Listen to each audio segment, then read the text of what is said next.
Hello, hello, and welcome to the Math Connection. My name is Miss Lenz, and we are going to continue talking about how we can factor polynomials. We have talked about lots of different methods for factoring polynomials. The first one is factoring the greatest common factor, and what that basically is reverse distributing. It's thinking, what can I take out of all of these terms? And then we talked about factoring polynomials that have three terms. Remember, that's called a trinomial.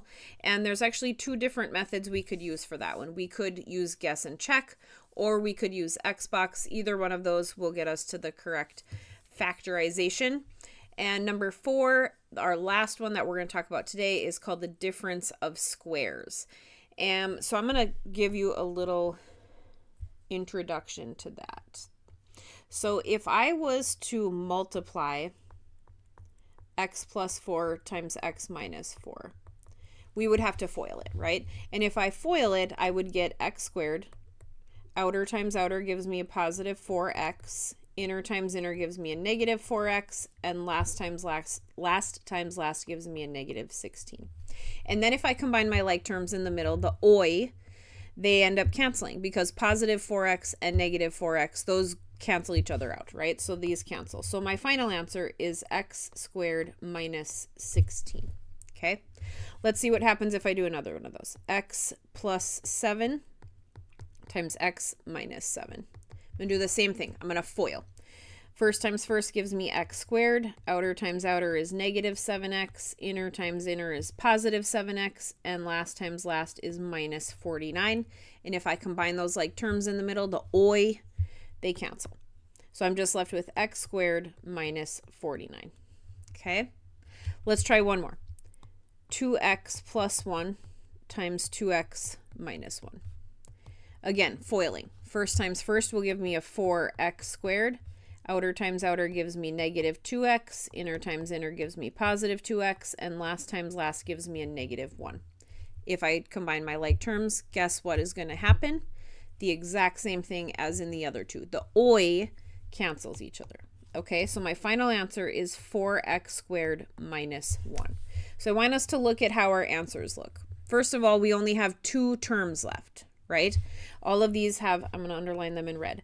All of these have two terms left, okay? Another thing that's true is that they all have a minus sign in the middle, right? Minus sign, and minus sign. So two terms, minus sign in the middle.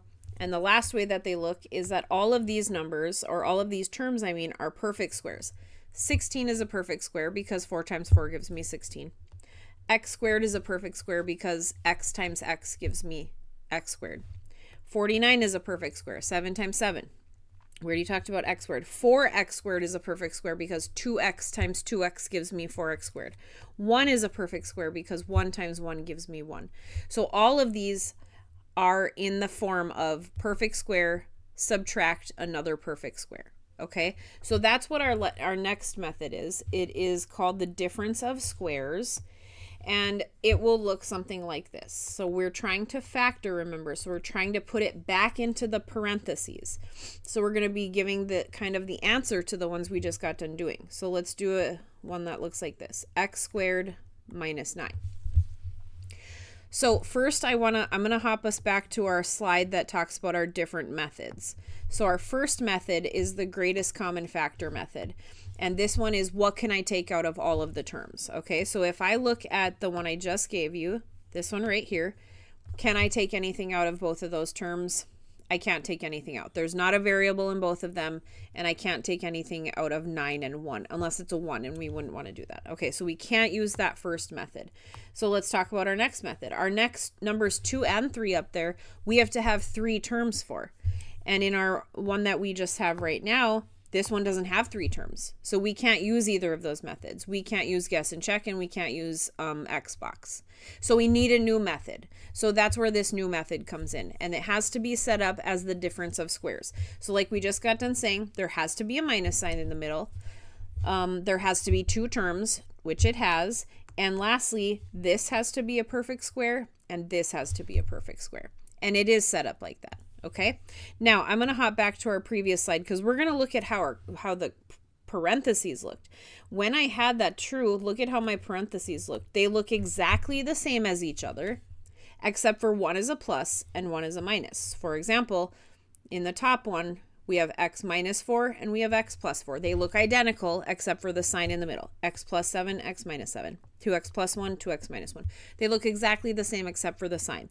So if I want to rewrite this one, but having parentheses, my two parentheses are going to have to look identical except for one has to be a plus and one has to be a minus. So I'm going to put my 1 plus and 1 minus in there.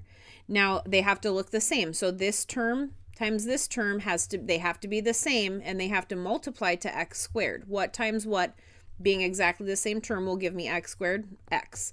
X times x will give me x squared. And the last one right here and here have to multiply to 9, but they have to be the exact same number. So it couldn't be a 9 and a 1 because then the oi won't cancel.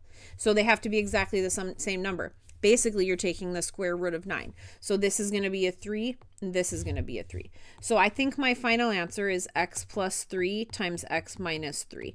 This is what I think the factors are. Now, how could I check this? I could remultiply this and see if I get my original. So I'm just going to do that. This is just checking my answer.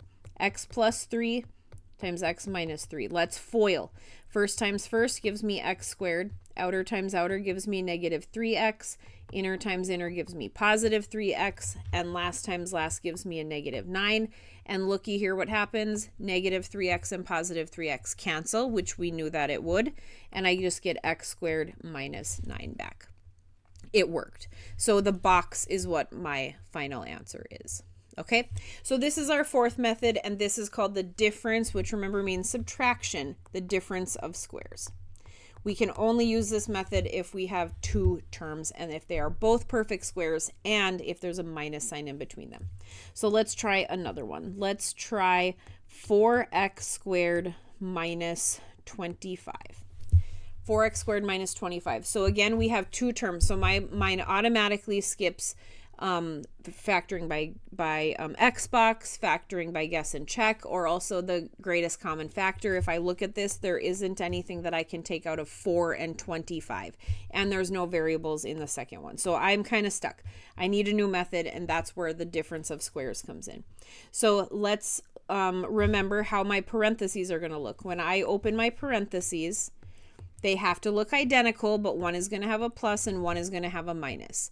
So the first times the first has to be exactly the same, and it has to multiply to 4x squared. What times itself gives me 4x squared? This has to be a 2x, and so does that one. They have to be exactly the same. And the last times the last has to multiply to 25, but they have to be the exact same number. So one has to be a 5, and one has to be a 5. And this right here is my final answer. If I was to refoil this or remultiply this, remember the oi part of it would cancel out, and I would just be left with that 4x squared minus 25. Okay, we're going to do one more. We're going to factor, and we're going to factor this one. We're going to factor x to the 4th minus 16. So this one's a little bit harder, okay? But we're going to think about it the same. There's only two terms. So let's try to factor the greatest common factor. I can't take anything out of both of those. There is no common factors. I can't use anything that the three terms ones are. So I can't use Xbox. I can't use guess and check. So we need to use the difference of squares. I have a minus sign in the middle. I have two terms. X to the 4th is a perfect square. Now this one's a little different because I have higher exponents. X to the 4th is a perfect square because x squared times x squared will give me x to the 4th. Something times itself gives me x to the 4th. So when I open my parentheses, the first times the first has to give me x to the 4th, and they have to be exactly the same. So x squared times x squared are exactly the same, and they multiply x to the 4th. Okay? Then one has to be plus, one has to be minus, just like we said before.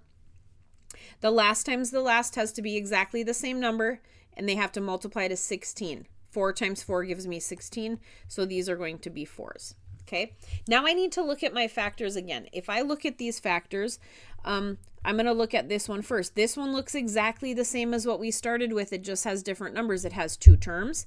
It has a minus in the middle. The first term is a perfect square, and so is the second term. So we can use the same method again. So we want to break this one up into two more parentheses. Those parentheses will also look the same, and they have to multiply to this one right here. So my first times my first has to give me x squared. That means both of them have to be an x. One has to be a plus, one has to be a minus. And the last times the last, this one times this one, has to multiply to 4, but it has to be the exact same number. That means that they both have to be a 2. So this one that I'm underlining in red broke up into those two parentheses, but we still have this one left. Can I use the same method on this one?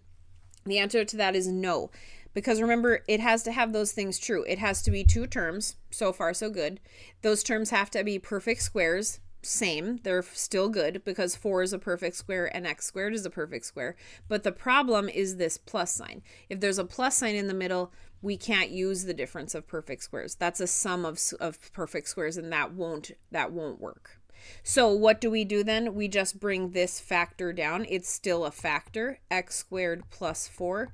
And I would still have to multiply it by both of these two right here in order to get our original back.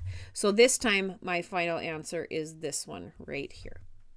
Okay, so that is our fourth method for factoring polynomials. We do still have some more methods. If you would like to see those methods, please click on one of these videos over here, and that will show you a couple more methods for factoring polynomials.